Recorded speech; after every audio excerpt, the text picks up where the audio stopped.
যে ব্যাখ্যায় পয়গম্বর ইউসুফ আলাইহিস সালামকে অপরাধী সাব্যস্ত করা হয়েছে।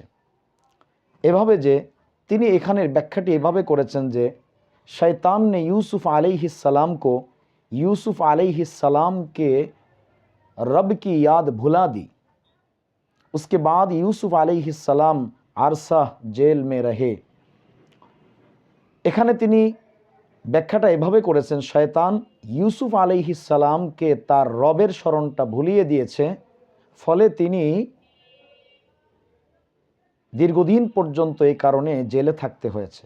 তার মানে তিনি আল্লাহর স্মরণটা ভুলে গায়রুল্লাহর কাছে সাহায্য চেয়েছেন, ওই লোকের কাছে। অথচ কোরআনে হাকিমে ইউসুফ আলাইহিসসালাম ওই লোকটিকে বাদশার কাছে যে বলতে বলেছেন তার আলোচনা, সেটা কি প্রসঙ্গে তা উল্লেখ করা হয়নি। হতে পারে ইউসুফ আলাইহিসসালাম তো ওই ব্যক্তিকে তাওহীদের দাওয়াত দিয়েছিলেন,